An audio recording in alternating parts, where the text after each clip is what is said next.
Welcome to the Gifted Neurodivergent Podcast, a podcast dedicated to the exploration and cultivation of the outside genius found in neurodivergence.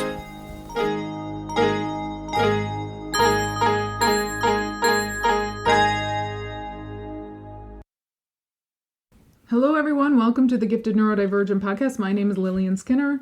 Today I am interviewing with Irene Gottlieb. I met Irene last summer when we were at the Profoundly Gifted Retreat, and she did a talk on EDS, POTS, and Mast Cell Activation Syndrome. Now, I have EDS and POTS. At that time, that's what I knew I had. And during this talk, I learned I also had Mast Cell Activation Syndrome. And I have come a long way from being quite a sick child to a much healthier adult. But I have to struggle every day with the pain from my Ehlers-Danlos Syndrome, and I have to worry about my POTS and my epilepsy, and I sometimes can't even tell the difference between the two. And I've really had to kind of bow out of the mainstream because my body is just so sensitive. But there's these huge payoffs for having all that sensitivity, and our system does not tell us that. It just sort of throws us out and says, you aren't valuable. It also, in addition to doing that, it hasn't really researched Ehlers-Danlos, POTS, and Mast Cell Activation Syndrome. So it's left those of us who have it, or those of us who are mothers of those who have it, as is the case with Irene, to research it and figure it out ourselves. And Irene is one of those people who, like me, is all in on understanding and researching it yourself. So Irene came on my podcast today to talk with me about her experiences with it, all that she's learned, and we kind of have a different perspective. Like, she is definitely much more biology focused. She is a biologist by trade, although she doesn't do that for a profession. She actually runs a school for the profoundly and extremely gifted. And she has had to learn this as a mother of 3 children with each of these conditions. So I want to hand this over to Irene. I'm not going to talk too much today because she has so much knowledge. I just would really like to offer, this is going to be a multi-podcast spread because she actually spent 7 hours with me this day going over the information before we laid down a 3-hour podcast. So again, I'm just going to be pretty quiet. I'm going to let her talk. And I just want to thank her so very much. Thank you, Irene. I really, really appreciate how generous you've been with your time and your knowledge.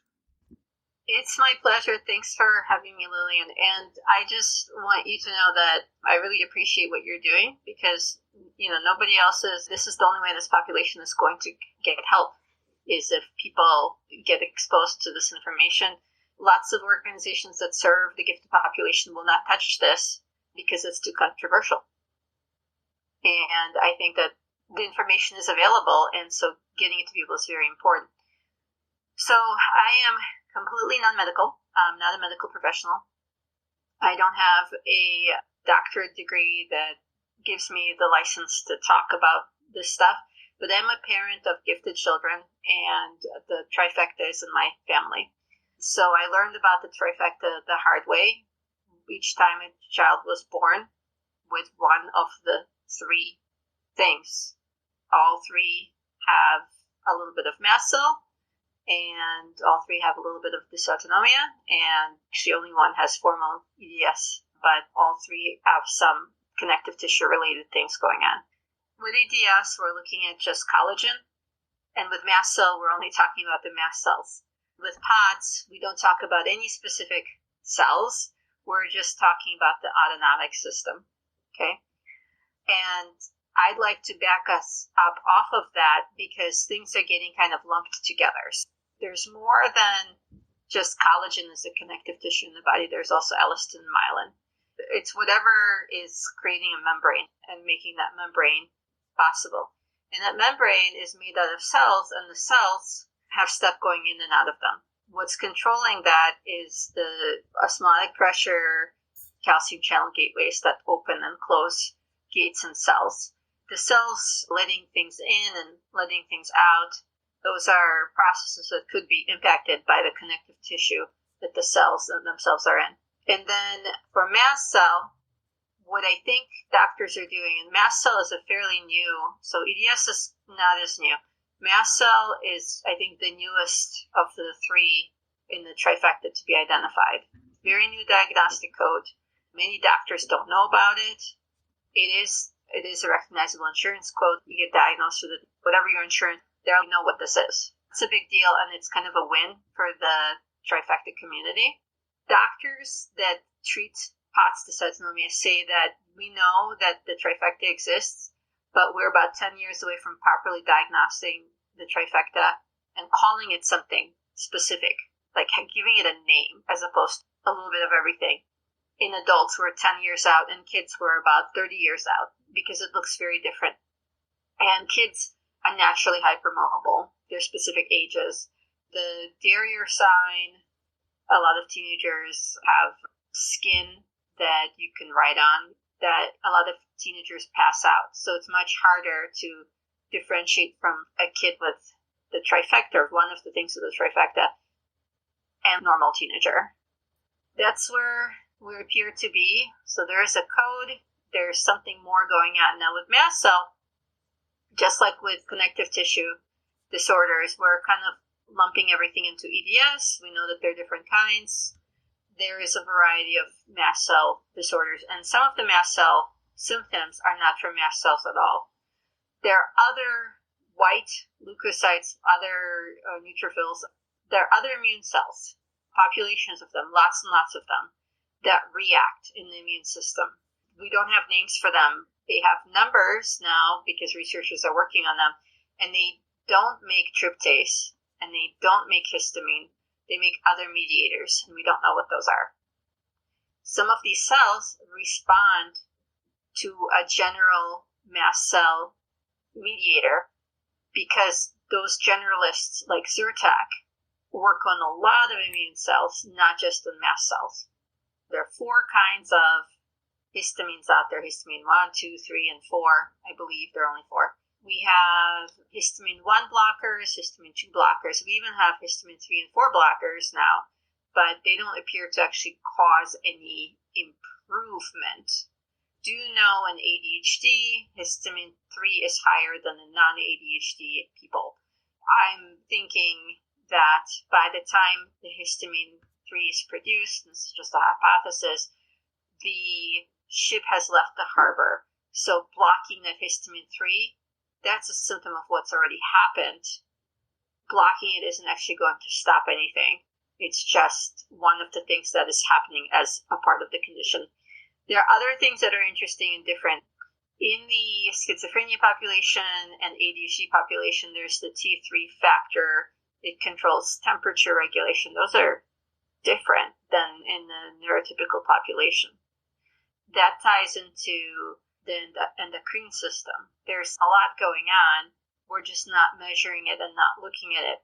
We've got these cells, immune cells. Some of them are mast cells, some of them are not. And the reason I wanted to talk about those is because people are given the test for hereditary alpha-tryptosemia, which is to see if you have bonus copies, if your mast cells are making too much tryptase, basically. If you have bonus mast cells, like you can count them in your tissues, right? Like if you have too many, or if they're producing too many mediators of some sort, right? Well, that's fine, but if your mast cells, if your tryptase is like under 10, then many providers will not diagnose you based on your other symptoms. But it could be it's because it's the other immune cells that are doing the same kind of stuff, like they were making you feel as sick, or they're giving you similar symptoms as mast cells. It's just it's a different population and we can't measure it yet. I know people are working on this.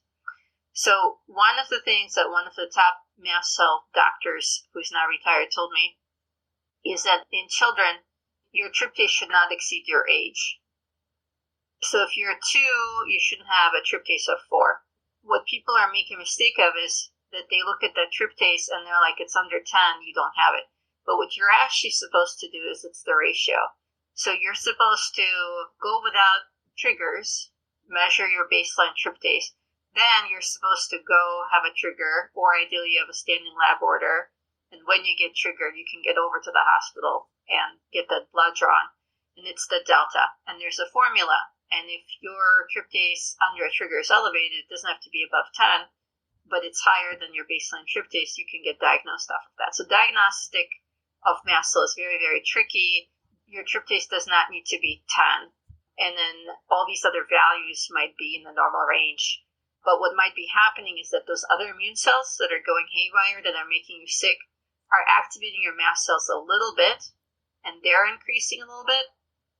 And so then you do get some tryptase response that's measurable. In the meantime, you have other cells that are probably producing a ton of stuff you don't know about, we can't measure. That's just interesting information. Now, those things might respond to your H1, H2 blockers. So what people need to know is that there are medications that could stabilize the POTS and the mast cell together, potentially. And those are called mast cell stabilizers. They're over the counter sometimes. You should not do them without your doctor's permission. You should discuss with a medical professional. And they're first and second generation ones. The first generation are non-prescription, over the counter. You can get them at any pharmacy. A good example is Zyrtec. It's a generalist. It blocks multiple kinds of histamine and multiple kinds of immune action. It is good at a lot of stuff. Now, the problem is some people don't tolerate it well, so they need something like Allegra or Singulair that are lighter. There's some other ones that are even lighter than that. There's a Wikipedia article about mast cell stabilizers, and it'll have a list, and you can see what's available. You will see a nice overlap with COVID vitamins and medications. Guess what? Yes, this might help your COVID. One of the first things I thought about when COVID came out was the whole cytokine storm. That's very similar to what happens in the mast cell reaction, and I thought this histamine stuff will probably help. Check it out if you have COVID. You could grab some of that and see if it helps you alleviate some of your symptoms. So sometimes you need to use the Zyrtec in combination with something like a Pepsid. So an H1 and an H2 combined, they take the bad effects of each other and they cancel them out. And then they give you the benefits of each other. So sometimes you need a combo before you say, I tried antihistamines and it didn't help me. So can we talk a little bit about what mast cell looks like, just so that people know? Because I actually had mast cell, and until I heard your talk the first time, I never knew that's what it was called. And I actually called up my aunt and said, you've got mast cell, and she went to the doctor and got diagnosed. That's so crazy. Yeah. I guess let me back up to how I found out my kid had mast cell. Okay. At the time, the insurance code didn't exist. I don't even think the diagnostic is formally in my kid's chart. It might be, I don't know. But I had my third kid, beautiful, healthy baby, huge, like not too huge, like just right. Skin was perfect. Everything was great. The baby comes out. I nurse. She nurses really well. Everything looks great. 2 hours later, she poops. And then she turns beet red and she keeps pooping and spitting up and pooping and spitting up. And I'm trying to calm her by breastfeeding her. Long story short, she lost over a pound in the first 3 days of life. At the hospital, I thought she was going to die. She was covered from head to toe in a red rash. We were sent home after 24 hours, but she just wasn't doing well. And she was nursing, and I started overproducing, which is my MO. So I was able to control that, and people were trying to tell me it's too much hind milk, it's not, or it's too much front milk, it's not. No, like this is my third baby. I know how to breastfeed. Something is wrong. I kind of automatically dropped dairy from my diet, and then within the first 24 hours, and then I dropped that. I just started dropping foods. I just knew something was wrong. And I dropped foods to where she was spitting up, but she was not beet red, and it wasn't horrible, but she was not doing well. She just was not thriving. And we went to GI. They sent us to allergy. Tried to send it back to GI, did blood work, said you're all negative on IgE. We'll talk about IgE in a second. And so it's a GI problem because it's an intolerance. And GI said it's not an intolerance. Go see the allergist. And the allergist is like, no. So there was this ping pong back and forth. Nobody wanted to help. Or rather, they didn't understand how to help.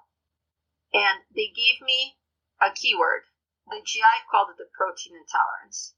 So she did have FPIES at the time. She grew out of her FPIES trigger. But that wasn't the only thing that she had. She also had mast cell.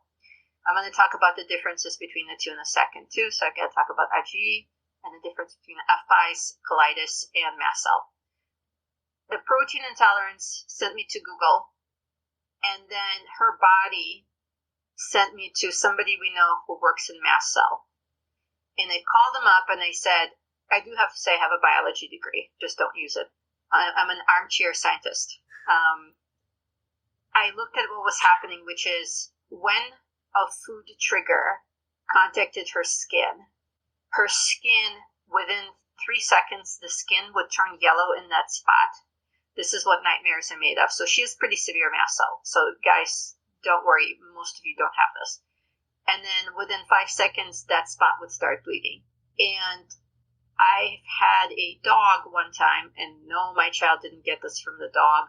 One time I had a dog with something called immune-mediated thrombocytopenia, which is super rare in humans, not as rare in dogs. It is scary. It is what nightmares are made of.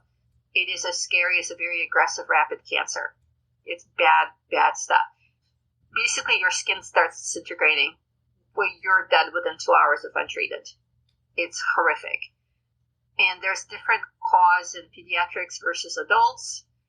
Pediatric cases usually resolve. Adult cases have poor prognosis. I think I know how to fix it in adults, but that's another podcast. When my kid's skin did that, I was like, oh my God, my kid has thrombocytopenia. No, my kid did not have thrombocytopenia because we already had blood work labs. So then I was like, what is the only thing in the body that has the capacity to do this? And it's the mast cell. So I happen to have access to the number one mast cell expert who works with mast cells in the Petri dish. And he said, that's not mast cell. Forget about it. So then it took another 8 months of life before we walked into the head of immunology's office, local to where I live, who is the kind of one of the top 3 mast cell experts in the country. And she was like, oh, your kid has mast cell. I was like, no, she doesn't. This expert told me this is not mast cell. And she was like, nah, that's mast cell. And then she told me, when it comes to people with allergies, out of all the people with allergies, she's in 0.01% of the most rare and the most allergic. And I was like, oh, great. So my kids are profoundly gifted. And I was like, how could we have this is my 3rd kid, how can you have EDS and POTS and mast cell in one family and profoundly gifted? How could we win the lotto so many times, right? Like, how can you be so rare so many times? Like, that doesn't even make sense. Now, this kid and one other kid had migraine with ataxia as well, as part of their early years. And doctors said that is not tied to anything. So the things are not together. I'm like, really? Yeah, like, seriously? Like, all the... So this is before the trifecta was really talked about. No, let me look into this. This is where community is really important. So if you feel alone, right, especially if you're like in a subpopulation. So I'm going to talk about gifted populations. So like there are articles about MCAS, and people study MCAS and their neurodiversity and their immunological differences versus normal population. That's just like one subtype of giftedness, okay? There are all these other pockets of giftedness, and there are all these pockets of neurodivergence, and all these pockets of immune differences and just body differences, okay? So you, in order to survive and to not feel alone, you have to find your people or the closest thing to it. And I would recommend Facebook. If their group doesn't exist, be the pioneer that creates the group, create a national group, create a local group. I've had to do this. So, but what helped me was in the allergy clinic. Okay, I'm going to tell you guys a story that's going to make you all jealous. Okay? So the bad head of his department, GI, who told me it's nothing to worry about, that my child was bleeding and was throwing up all the time, did not sleep at all. I almost died. Like stairs, if you have a child with Mast Cell Activation Syndrome, stairs and driving are, they can kill you, especially if you have EDS. You fall down those stairs, you and your baby are like toast. Like, it's just deadly. And then being gaslit by the medical community is just, So why is it deadly? Because I mean, I have all 3 of these. My kids have it too. When I was growing up, you fall down the stairs with a baby and you have EDS, now you're out, and now you have to take care of that baby. Oh, okay. Terrible. I have fallen down the stairs with the baby, and you wrap yourself around the baby to prevent them. But yeah, you end up getting more injured because you're so flexible and bouncing in ways you shouldn't bounce. And your recovery is going to be 3 to 10 times longer than an average person, and some of it might not recover.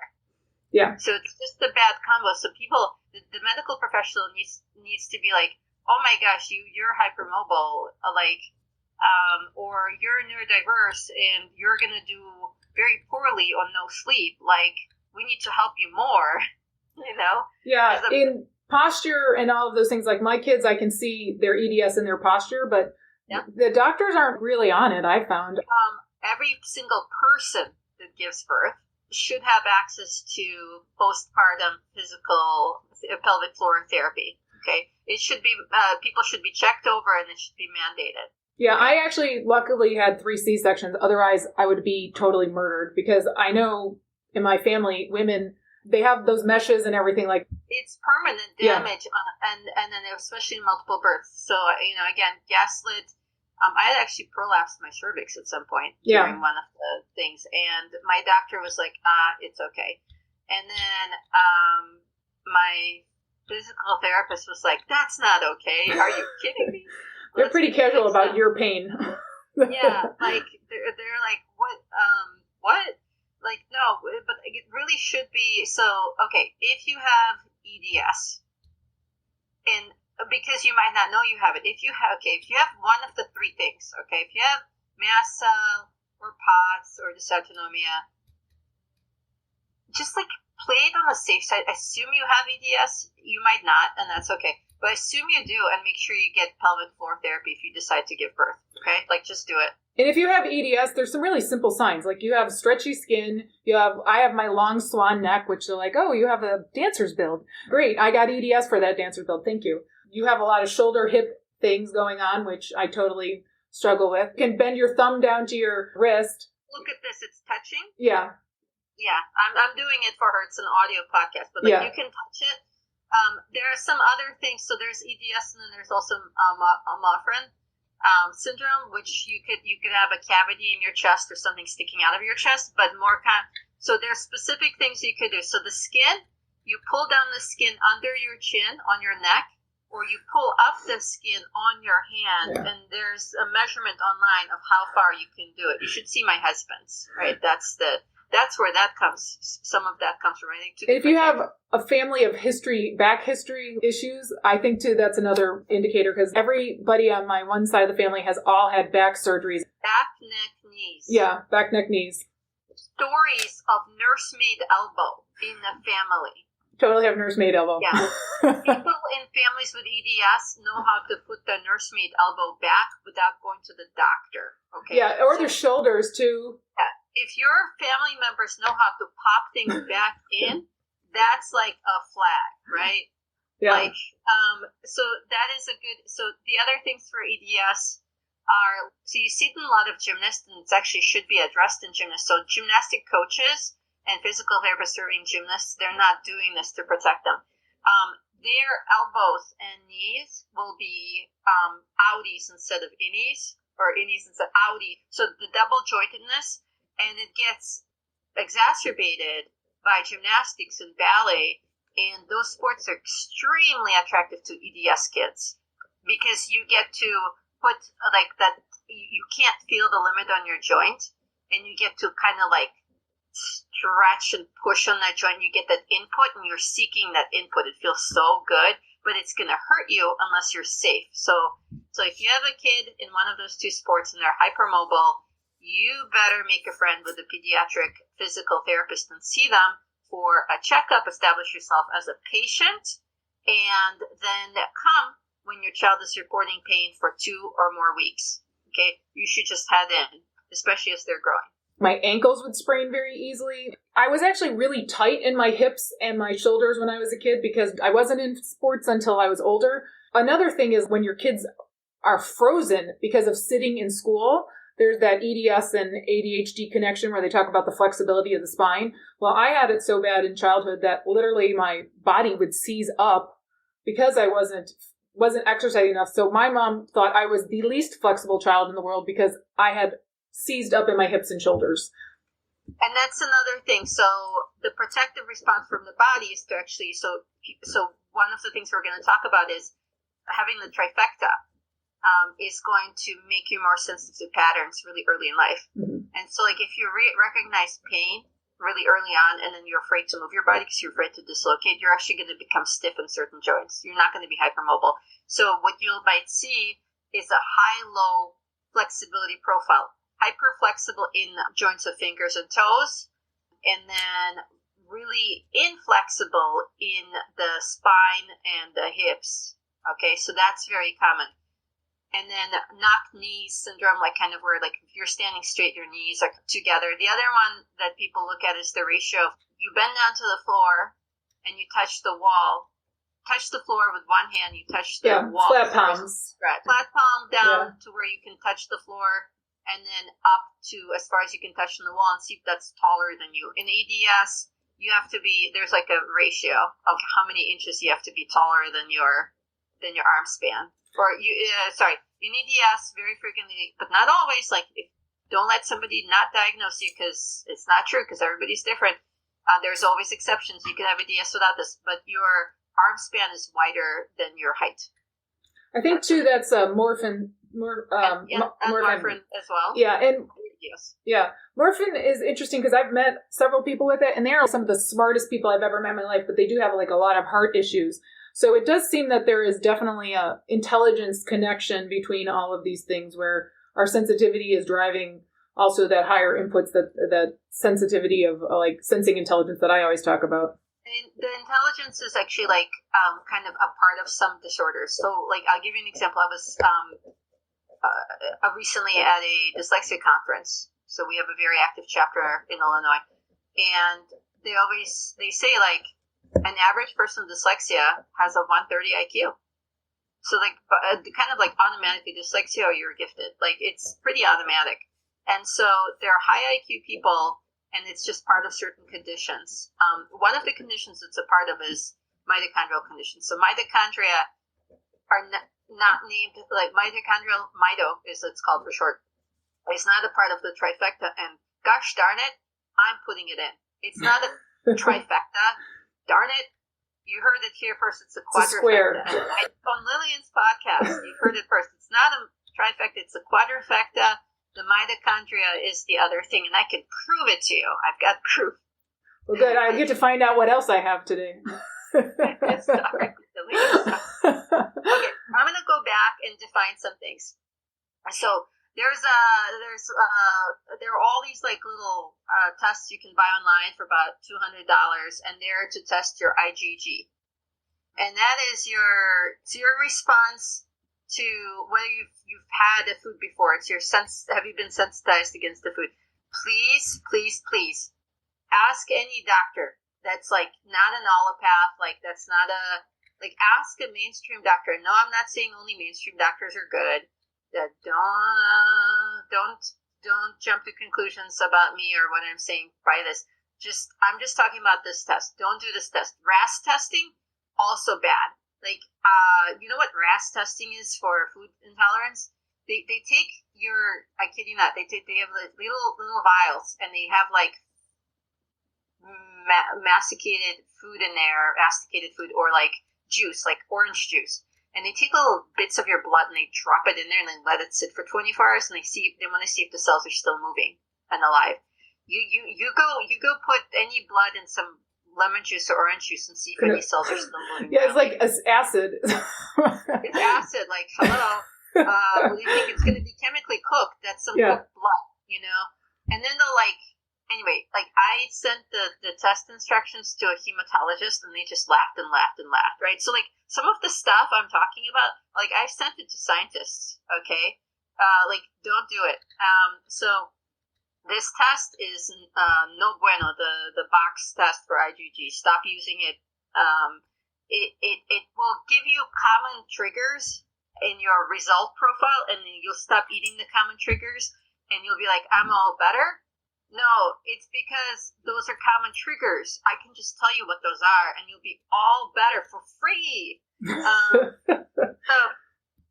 Anyway, so my kid is born. This is my third kid at this point. I'm somewhat mildly aware of EDS and POTS because of my other two kids, and nothing is formally diagnosed. Meanwhile, my kid is seeing stars and can't move, and half the body's paralyzed, bad scene, and then the other one is, look, I'm a bow tie. right? And profoundly gifted. Perfect PSAT at age 10 without studying for fun. Just take it for fun. Try to get school accommodations. No luck. Start a school. Haha. FPIES, food protein-induced enterocolitis. It is when you are vomit to shock to a protein in food. You usually have 1 to 3 triggers. And there's like a nice Facebook group called Magic 3 is Not For Me. Yeah, that's for those who have FPIES to more than 3, or who just don't have FPIES and they don't know what they've got, which is probably mast cell, or they could have a metabolic difference. So what masquerades as mast cell is tons of other stuff. Like there's so many things out there. So like, for example, there is celiac, right? Everybody knows celiac, but allergies are so crazy out there. Gluten is not the only protein in wheat that's going to get you, okay? And you could be allergic to that protein through IgE.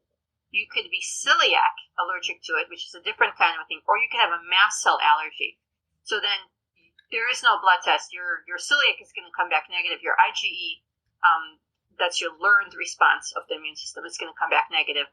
And you're going to be like, yeah, but I'm having this problem when I eat wheat. Yeah, that's real. So one of the wheat allergies is called gluten-induced, is it gluten?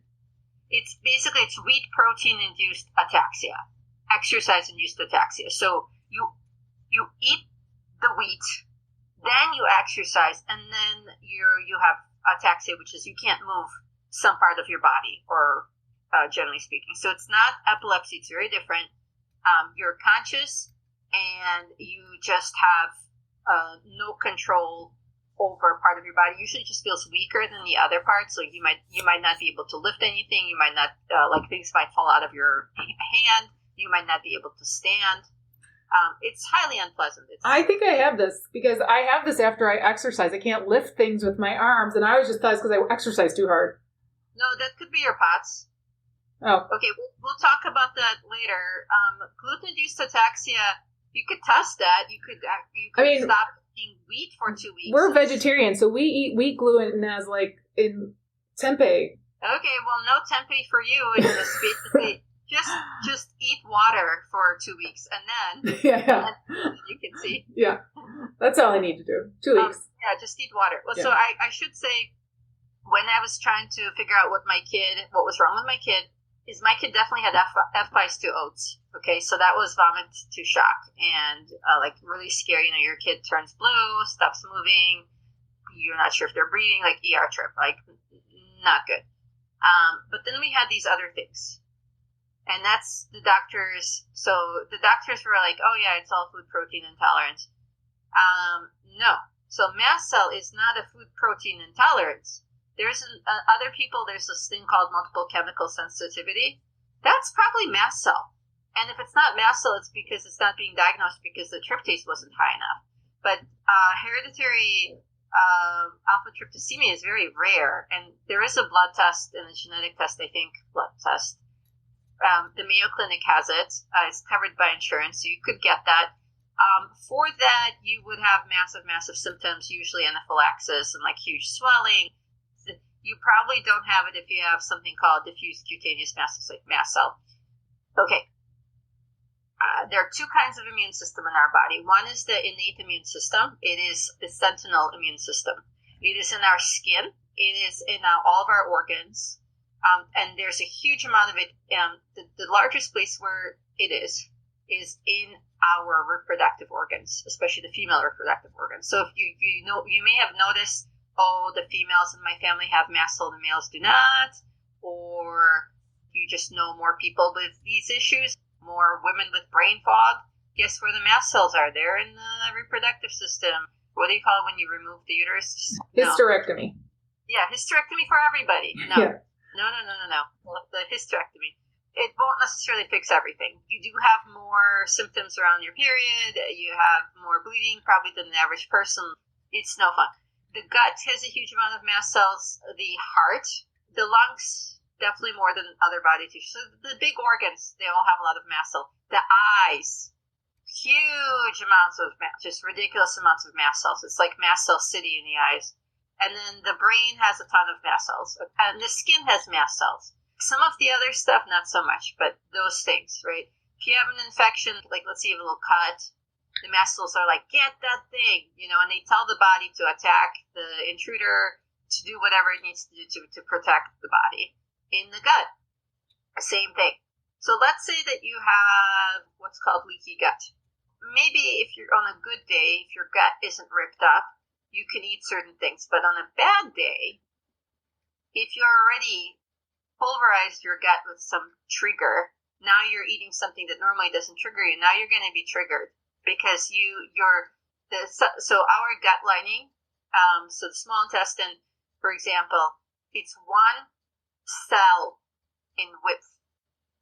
And then it has the villi. Now, the villi take about 24 hours to recover. So if you eat an allergen, no problem. If you have a leaky gut, like if you have EDS and like there are holes in that one cell barrier, if it's getting into your bloodstream, now you can have a bigger reaction, right? So there are 5 systems, and gifted people love to have atypical anaphylaxis, which is 2 systems and not skin. So people will be like, oh, this is not allergy because you don't have hives. Yeah, it could still be allergy. That's kind of hallmark for mast cell, is you don't need to have hives to have mast cell. You could just have swelling. Third spacing swelling. So you have like what's called third spacing in our body, like so inside organs and then like inside our blood vessels, and we have fluids. But like third spacing is the other areas, and then mast cell you can have like fluid buildup in these other areas, and like swelling. It's crazy. Okay.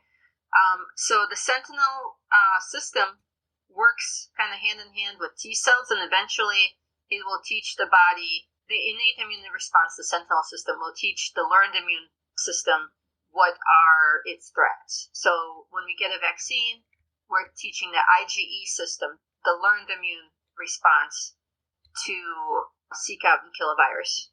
The primary or innate immune response is going to be immediate and is in the skin.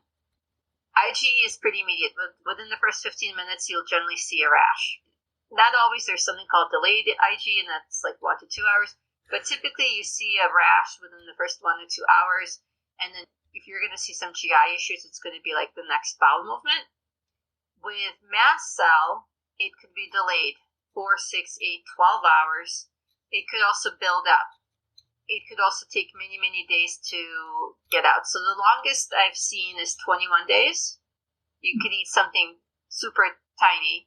It could take 21 days to get out. So one of the most recent ones that I saw, not a surprise, so dyes. There are studies that say food colorants don't really matter with ADHD and things like that. I believe that it's like, how did my friend put it? Like a fingerprint. It might not matter for some people, but it matters for others because you don't know what your chemical triggers are going to be. So instead of thinking like it's milk, it's it's dairy, it's gluten, it's peanut, it's sesame, whatever the top 20 are, think about it as a unique fingerprint. You got to find your fingerprint in order to treat your mast cell. Can I ask a question of that? Because I had it really bad as a kid, and it's not nearly as bad now that I'm older.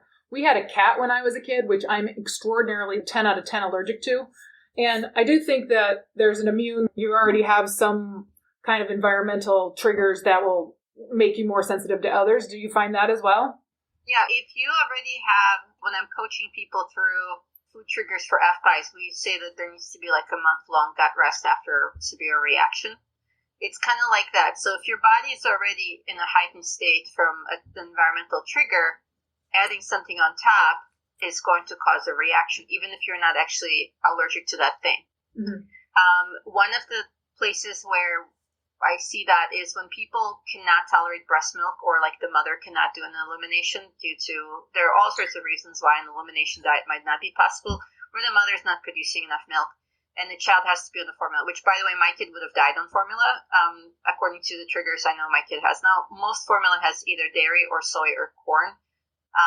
In it, there's got to be a source of protein, and they all have like an oil. My kid wouldn't have tolerated any of them at that time, and my gut told me to keep breastfeeding, and later on the doctor validated that was the right move. Keep it at all costs. Did they tell you not to breastfeed? Yeah, some of the doctors tried to shift me to formulas. Oh, no. Because they were like, it's your milk. And it wasn't, it was what I was eating, right? And I was lucky. Some people are not so lucky. Some kids need to be on elemental formula. So it needs to be broken down into unrecognizable proteins to the body. So you cannot eat any kind of unbroken down protein. It has to be elemental. What is that exactly? Because I really don't even know. I mean, as a vegetarian, I know very little about protein. I don't think any of them are vegetarian. I could be wrong. So they're hypoallergenic formulas: Elementum, Elecare, there's Alphamino, but that's Elemental, and Neocate. Neocate is the third one.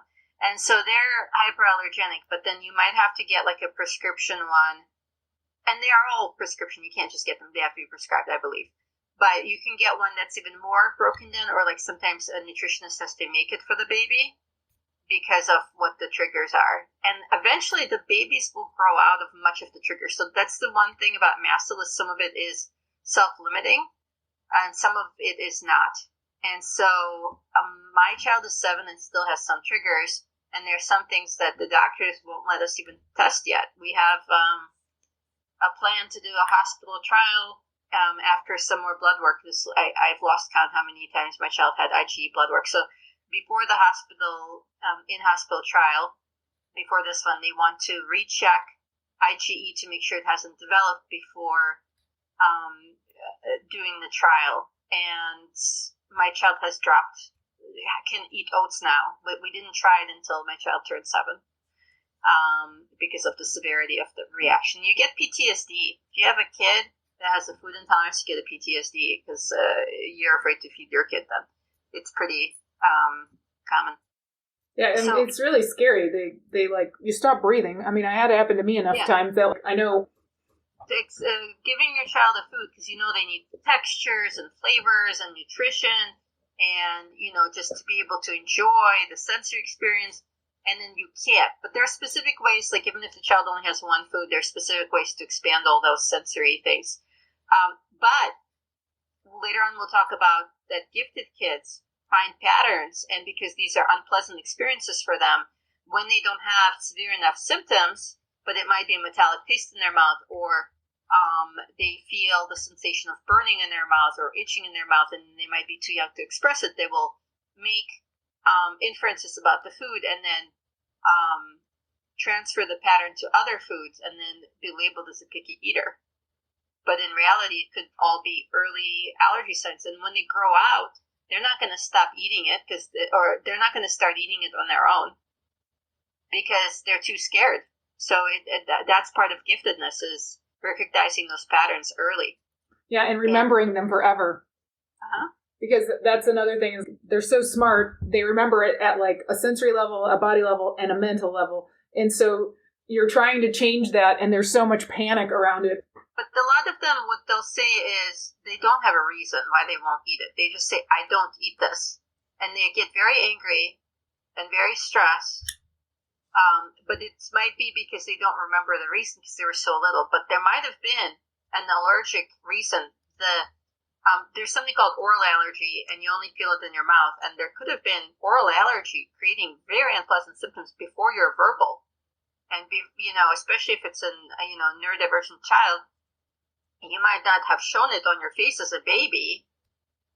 And there could have been lasting effects. The oral allergy symptoms could have lasted 10, 15, 30 minutes. You were miserable. You remembered the food was red or green or whatever you remembered. You're not going to put that color in your mouth again.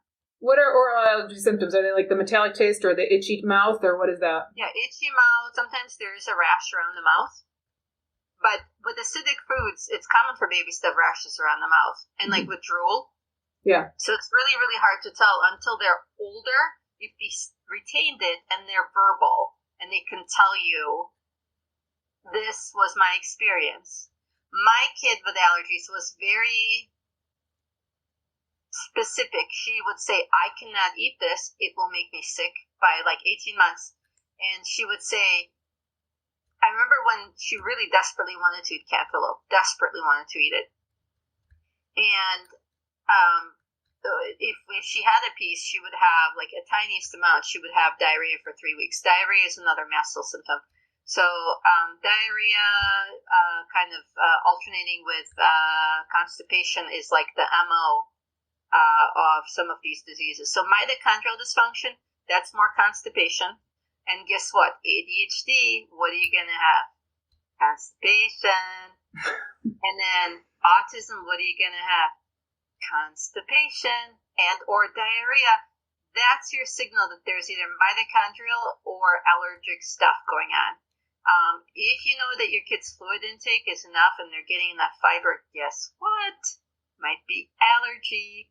And so, okay, back to the thing about constipation is that there's something called allergic gastroparesis.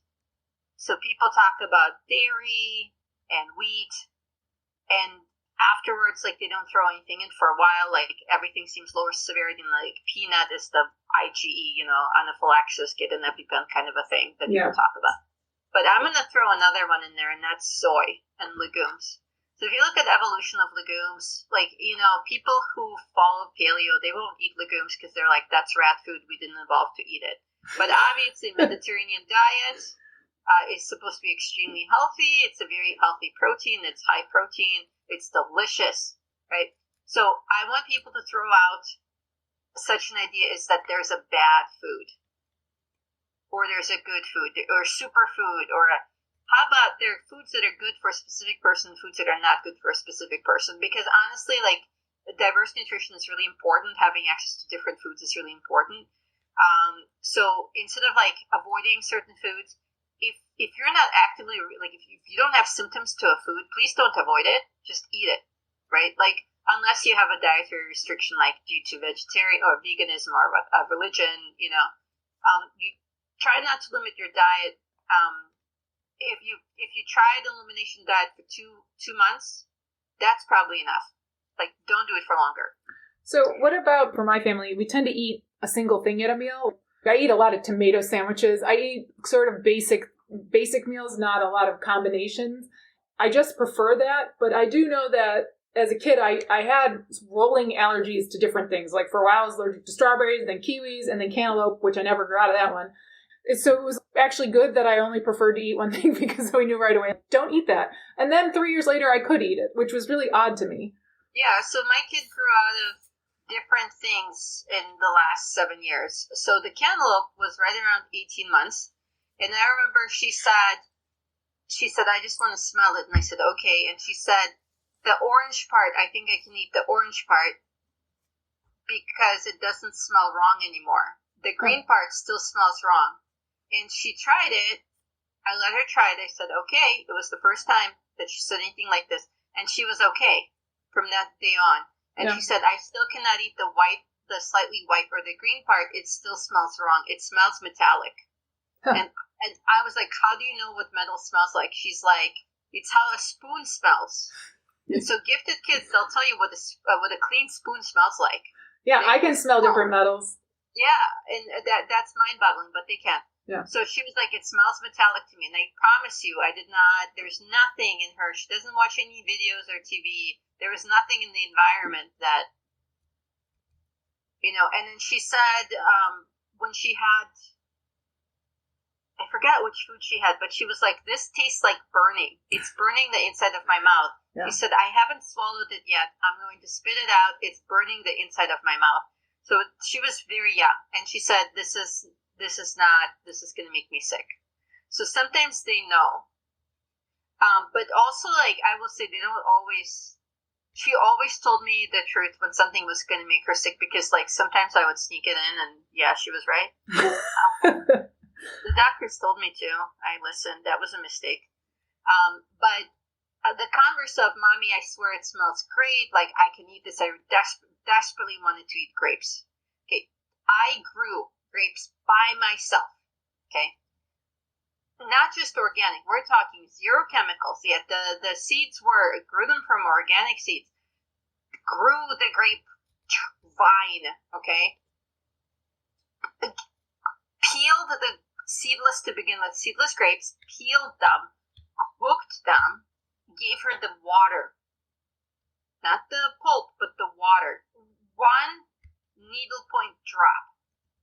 diarrhea for 3 weeks. Wow. Tried it 2 years later, diarrhea for 3 weeks. Tried it this year, can eat grapes no problem raw. We didn't go to raw, like we did the water thing, and then we did homegrown grapes first, and it was her idea. She said, I really want to try this again. And I said, okay. First we did with that raw without the skin. So in fruits, generally speaking, the pulp or the leaves are the safest. Not always, but the leaves are the safest. And again, every person is different, and they will react to different proteins. The leaves have the least amount of different kinds of protein, okay? The seeds are the worst thing you can eat. They have the most kinds of protein. And then the protein, you might react to riper or unriper protein because the protein changes. Like the protein in seeds, as seeds mature, it changes, right? So unripe seeds might be more of a problem than ripe seeds. Or ripe seeds might be more of a problem than unripe seeds. As they ripen, they become more allergenic. So then the skin is pretty high and the root is like about the level of the skin. So if you're going to try a new food, try with the leaves, then the pulp, then the skin and the root. And the seed should be the last thing you attempt. For people who are introducing children to foods, denaturing the protein before giving it to a child will render the food safer in the first go. So even if they've never had it before. So that's 350 degrees for 30 minutes in the oven. If it is something that cannot be cooked like that without being in something, you submerge it in water. Submerge it in water, and you cook it inside water like a casserole dish. 350 degrees, 30 minutes. You can look up at what temperature each food denatures at if it's going to denature. Not all food denatures. So not all peanuts actually get worse when you cook them.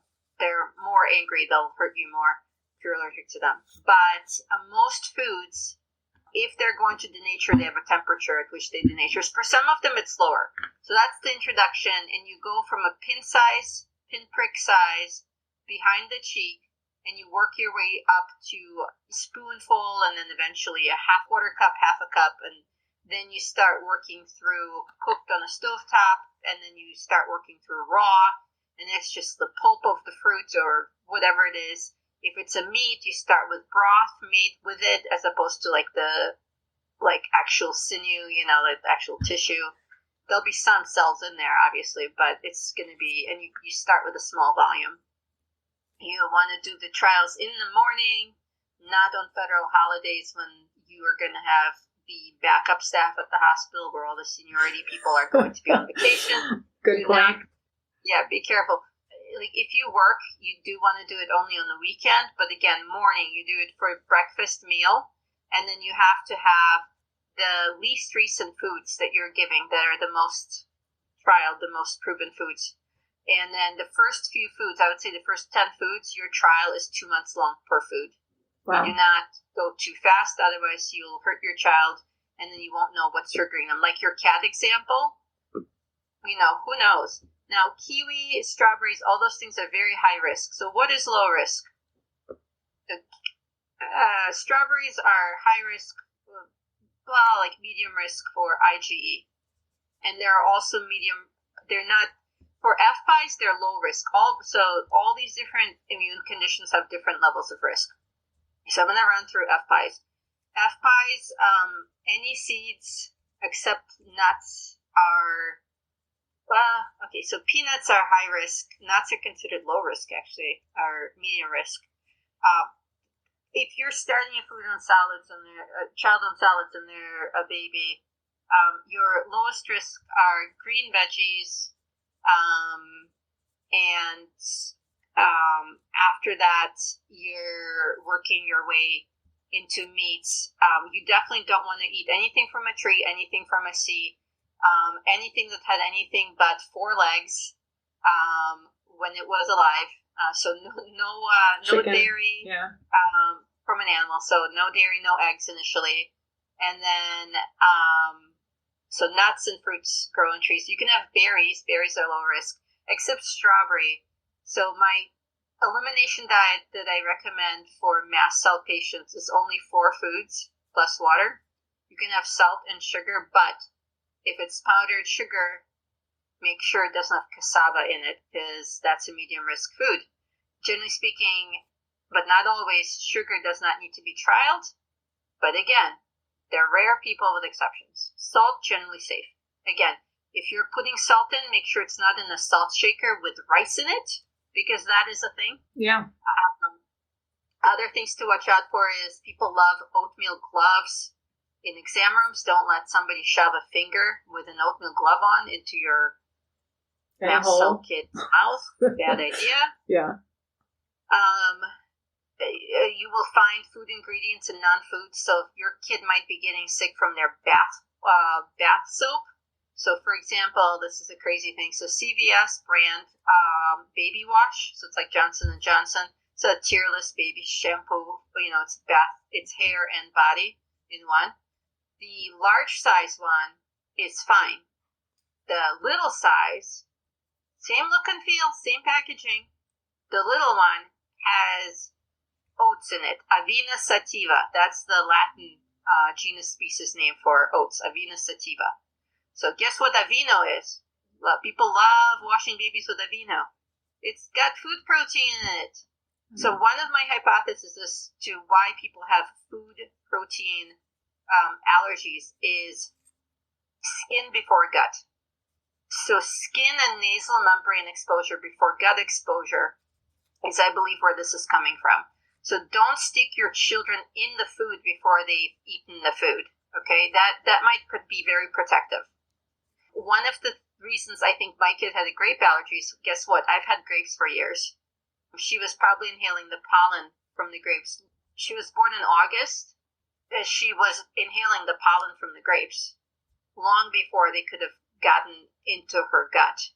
That could have been the sensitivity, could have been from the nose. She has problems with legumes, almost all of them, but not all. And initially had problems with strawberries and has existing problems with sunflowers. Up front, we have these gorgeous honey locust trees. Those are legumes. And so anybody that lives in the Chicagoland area like I do, their kids are going to be exposed to these honey locust trees and their pollen. And that could be, if your child is susceptible, that could be a problem. That's one. And then there's cross-reactivity between food groups. So that's a legume. And that could be why my child has a soy and peanut allergy, because it's a legume. So that cross-sensitivity is why if you have mast cell, you should do most of your trials for food in the winter without cats or dogs. So you should be in an environment like a hotel, not a hotel room, some place that's devoid of pets for a couple of weeks where it's cold, so there's no pollen, okay? And somewhere ideally where there's no mold, because that's the other thing. Yeah, mold was a big for me. Mold is a big no-no. But don't assume that all your child's issues are from mold or candida. That's another thing that people are Lyme. People grab onto these things. Guess what? If you get Lyme disease and you have mast cell, you might just have atypical response to Lyme. Yeah. Mast cell. And then also with the gifted, the immune system, there could be something called selective antibody deficiency, or to certain viruses, right, where you're just not developing the antibodies. So the response could be heightened or lowered to viruses or food. So where you should be reacting, you're not, or your immune system is not. And when you shouldn't be overactive, your immune system could be. So anyway, I had a beautiful garden. I think that might be why my child became sensitized to these foods. But she's able to eat tomatoes, no problem, and I grew a ton of those. So it's not automatic. It might be like what your fingerprint is predisposed to. I stopped growing sunflowers. I'm hoping that there's something that will kick in. So one of the things you said, Lillian, is you used to be allergic for part of time to kiwi and then to strawberry, and then your parents, they stopped giving it to you? I quite honestly don't think my parents did stop giving it to me. I think I just stopped eating it because it was increasing. Like first it started out with the itchy back throat, and then it would start going down my neck, and then I would start getting a red neck. My parents used to get really mad at me for getting sick, so I just learned to cap it off myself. Well, then that's your pattern seeking, pattern recognition as a gifted person, right? Yeah. So, but what you said there is then you stopped eating the thing, right? Yeah. So the reason that I think a lot of kids who have mast cells grow out of some of their mast cell triggers is something called T cell forgiveness. I'm going to stop right here because this is a nice place to stop, and she's going to come back more and talk about T cells in the next episode. But I did want to just validate what she was saying. I was born in the summer. I did have the most allergies. My sisters and brother were born in the early spring and the early winter, and we grew up north. So up north there wasn't as much pollen and all that, and none of them had any allergies, even though my sister under me is also a savant and highly sensitive. My children also would validate this. My oldest and my youngest have a lot of allergies. They were born not in the summer, but we do live in the south. So it was warmer during that period of time. And actually during the summertime, my one child that I did have, she doesn't have allergies, but I will say that I did not expose her to much. She wasn't a really big eater. She pretty much just nursed. And I made her own baby wipes. So she didn't have anything coming in that wasn't like really controlled for me. And I think that's fascinating because I didn't do that for the oldest and the youngest. And she does mention in here that like baby wipes are a thing, and you can find out about that in the next podcast. So thank you for listening. This one, I will post up the next one shortly. The views, information, and opinions expressed on this podcast are solely those of the individuals involved and do not necessarily represent Gifted NT Incorporated, Lillian Skinner, or the Gifted Neurodivergent Podcast. This podcast, Lillian Skinner, and Gifted NT Incorporated are not responsible and do not verify the accuracy of the information contained in this podcast series. The primary purpose of this podcast is to inform and educate. The Gifted Neurodivergent Podcast is only available for private, non-commercial use. Any other use of the information contained within this podcast must be done with express written approval and knowledge of Lillian Skinner. You may not edit, modify, or redistribute any part of this podcast. The developer assumes no liability for this podcast or its use on any other podcast or other media.